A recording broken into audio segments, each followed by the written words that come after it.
Pemirsa, kita ketemu lagi bersama channel untuk berbagi pengetahuan dan belajar sepanjang hayat, suyanto.id.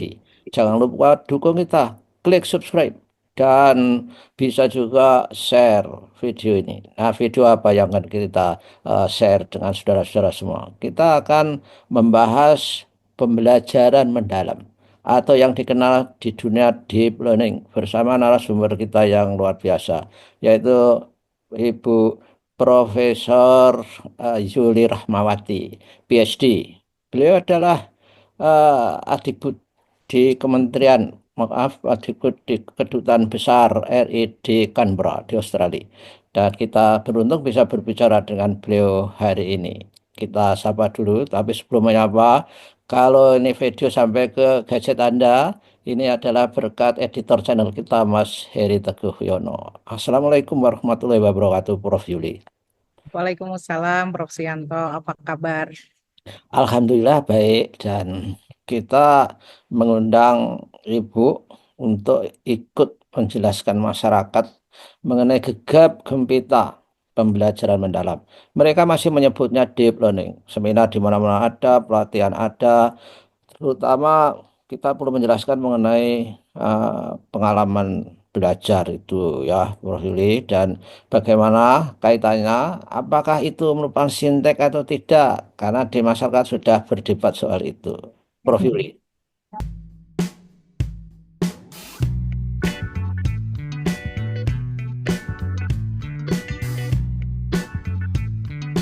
Baik, terima kasih Prof. Sianto. Jadi saya izin share ya bagian Ya, dari paparan yang akan kita gunakan ya. Jadi Bapak Ibu, ini adalah kerangka ya, kerangka pembelajaran mendalam ya, kerangka kerjanya. Jadi yang pertama yang ingin kita tekankan adalah terkait dengan pengalaman belajar ya. Jadi pengalaman belajar itu kita garis bawahi sebagai proses yang dialami peserta didik dalam pembelajaran. Jadi dari tahap memahami, kemudian mengaplikasi dan merefleksi. Nah, selanjutnya ini ada tiga nih Pak Yanto ya. Jadi bagian ya, eh, yang pertama adalah memahami ya. Jadi ketika bagian memahami kita sampaikan di sini memahami itu ada tiga pengetahuan yang harus kita sampaikan. Yang esensial yang terkait dengan topik yang kita sampaikan, konsep topik dan sebagainya. Kemudian pengetahuan aplikatif ya yang applied karena kita mau mengarah kepada meaningful bermakna, jadi harus aplikatif. Kemudian satunya lagi adalah pengetahuan nilai dan karakter. Jadi seperti definisinya ada olah pikir, olah rasa gitu ya, olah hati dan itu adalah bagian bagaimana membentuk nilai dan karakter. Nah, pada tahap memahami ini adalah tahapan awal setelah kita mengkondisikan siswa. Nah, setelah itu baru kita mengaplikasi sebagai bagian dari pendalaman pengetahuan. Karena oke. dia memahami gitu ya, mengaplikasi. Nah, yang paling challenging, menantang itu adalah merefleksi karena terjadi Ya, proses regulasi diri. Nah, itu memang yang belum juga apa namanya sulit ya untuk membiasakan diri baik kita sebagai pendidik gitu ya, juga siswa.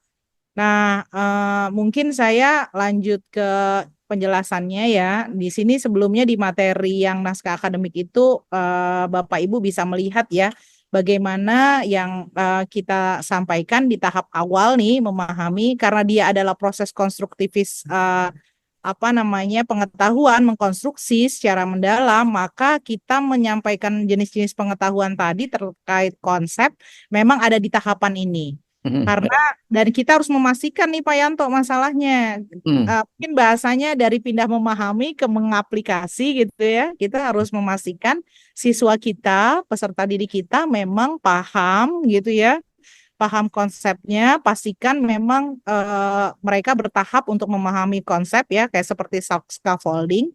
Nah, kalau Oke. tahapan mengaplikasi, dia itu benar-benar aktivitas yang hands on, kemudian Ya, apply dalam konteks kehidupan gitu ya, khususnya yang dekat dengan kehidupan siswa.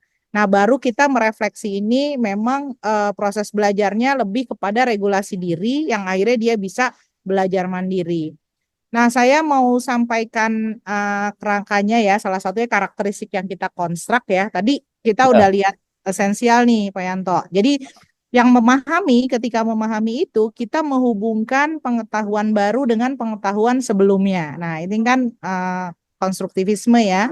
Kemudian pastikan kita mensimulasi proses berpikir peserta didik. Jadi mungkin awalnya dia tahu saja, kemudian Ya, silakan mau pakai taksonomi Bloom, kemudian taksonomi Solo yang tadi unistruktural dan sebagainya. Tapi kita paham bahwa siswa itu memiliki proses berpikir. Nah, kemudian pastikan juga berkaitan karena kita harus mengkaitkan konteks nyata atau kehidupan sehari-hari. Nah, yang menantang adalah kadang guru gitu kita kesulitan memberikan kebebasan eksploratif dan kolaboratif. Nah, ini adalah salah satu proses yang memang kita dukung ya dalam pembelajaran supaya guru memberikan kesempatan kepada siswa dan pastikan misalnya oh ternyata siswa saya belum selesai begitu ya bagaimana dia mengeksplorasi dengan berbagai sumber. Nah, kemudian nilai moral dan etika yang tadi nilai dan karakter sampai akhirnya kita menjadikan ya itu adalah pembelajaran juga yang mengaitkan dengan karakter siswa. Nah, contohnya nih Pak Yanto ya. Jadi ya, kalau siswa, nih mata pelajaran yang kita ambil adalah IPS ya, topiknya permasalahan sosial di pembelajaran IPS. Jadi oke. ketika dia sudah mengeksplorasi pengalaman peserta didik gitu ya, setelah itu dia bisa langsung diminta analisis nih ada data kemiskinan di Indonesia coba kamu analisis jadi dia langsung mengetahui bahwa ada aplikatif ilmunya gitu nah nanti pas dalam tahapan aplikatif gitu baru mereka benar-benar hands on apa yang harus diselesaikan jadi memahami adalah harus dikasih ilmu aplikatifnya dulu yang kaitan Eh, materi dengan topik kita tapi belum hands on ya, ya. hands on kayak dia mengerjakan analisis data dan sebagainya gitu. Eh, Nah, ini contohnya. Nah, pertanyaan selanjutnya nih Pak Yanto, ini kita baru sampai memahami ya. hmm, Pertanyaan selanjutnya adalah, nah Bu, saya punya sintak inquiry, kita punya sintak PJBL, kita punya sintak PBL, tuh gimana?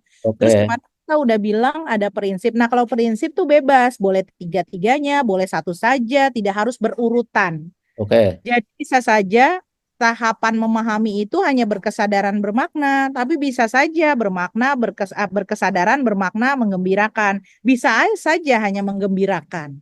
Nah, itu Ya, yang di oke. sini nih prinsip pembelajaran yang meaningful, mindful dan sebagainya. Tapi ketika dia pengalaman belajar, memahami, kita memang dari awal dia tahapannya memahami, tapi jangan ditulis pasti sintaknya harus memahami, mengaplikasi. Nah, gimana kalau kita punya model Ya, pembelajaran inquiry? Inquiry itu punya sintak.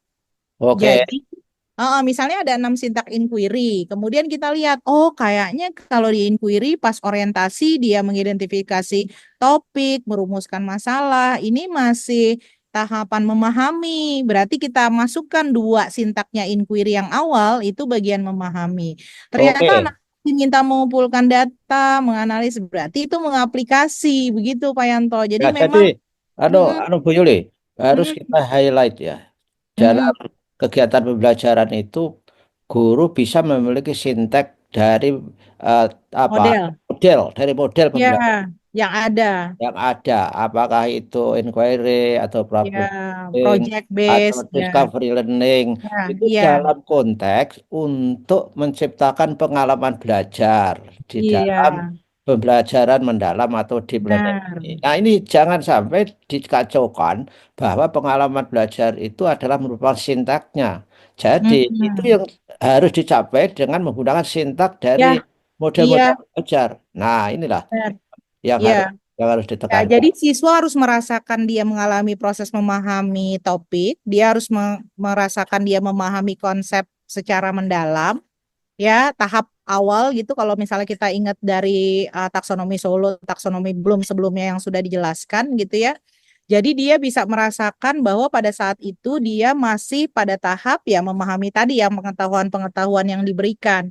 Nah, ketika dia mengaplikasi, nah ini kan kalau kita lihat taksonomi belum dia C1, C2 gitu ya. Nah, Hmm. kemudian ketika dia mengaplikasi, dia di C3, C4, dia udah mulai hands on mengumpulkan data, mengolah data. Nah, itu di model pembelajaran inquiry. Nah, Hmm. di inquiry itu ada sampai menarik kesimpulan sampai komunikasi. Nah, itu masih mengaplikasi karena dia masih menyelesaikan tugasnya gitu untuk penelitian lah bahasanya ya inquiry Ya, prosesnya. Nah, ketika dia regulasi diri tahap akhir merefleksi, dia ada di inquiry itu ada sintak ini, refleksi dan aplikasi lanjut. Nah, sekarang apakah semua model fit into gitu ke dalam ya, ya. pengalaman belajar ini? Nah, ada yang nggak ada refleksinya, Pak Yanto. Jadi Oh, emang kita harus lihat, oh ini sintak model pembelajaran ini udah lengkap sampai 3 pengalaman belajar, tapi ada yang hanya sampai mengaplikasi saja. Berarti ya, kita harus menyiapkan aktivitas lain yang tahapannya merefleksi. Nah, sekarang Bapak Ibu guru boleh nggak membuat, pokoknya pengalaman belajarnya memahami, saya membuat aktivitas sendiri, silahkan.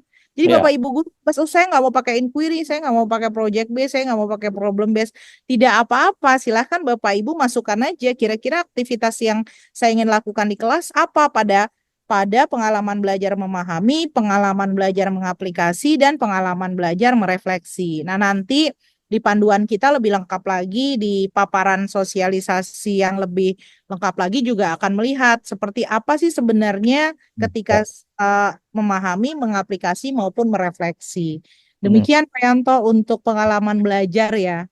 Ya, ya, ya. Saya kira ini merupakan informasi yang sangat penting bagi guru, Mm-mm. terutama yang sudah meicip-icip apa pengetahuan yang berasal dari seminar-seminar, workshop yang diselenggarakan oleh masyarakat.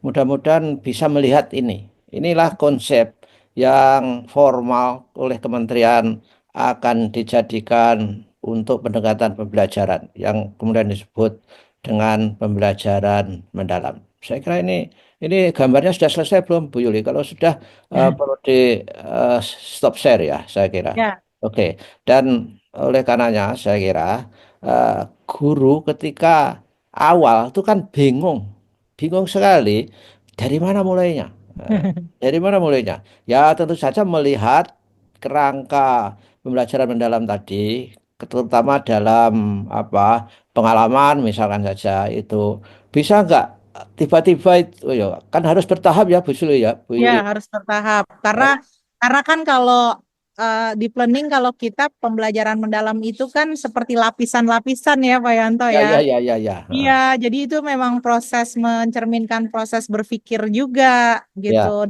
Ya, ya. Kalau kita Ah, bahasa dulunya tuh scaffolding lah gitu ya, ya. scaffolding dalam proses pembelajaran. Jadi dia bertahap begitu. Ya, ya, ya. Bayangkan kita makan kue lapis yang berwarna-warni. Jadi, yang paling luar itu merupakan kerangkanya, ada lingkungan belajarnya, ada apa ekosistemnya, ada Ya, juga yang disebut dengan apa profil lulusan, itu hmm. semuanya ada. Dan tentu saja kita akan berbicara yang lain-lain, lapisan yang lain, Bu Yuli ya. Ya, Saya ya kira. sama mungkin contohnya nanti ya kalau YouTube kan tidak bisa terlalu panjang sampai detail nanti Ya, tidur ya Pak Yanto ya, ya. ya Jadi bisa, panjang bisa sampai 2 jam, tapi yang nonton ketiduran. Jadi nanti akan dijelaskan bagaimana contohnya karena sebenarnya kita sudah punya tahapan bagaimana mendesain pembelajarannya. Ya, Oke, jadi nanti bisa lebih diperjelas kembali. ya, ya, ya, oke lah, begitulah para pemirsa Suyanto.id.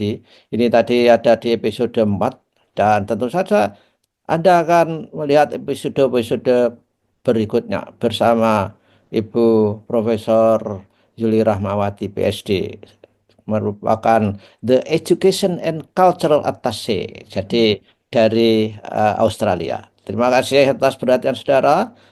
Terima kasih Bu Yuli. Wassalamualaikum warahmatullahi wabarakatuh. Waalaikumsalam warahmatullahi wabarakatuh. Terima kasih, Pak Yanto. Terima kasih kembali.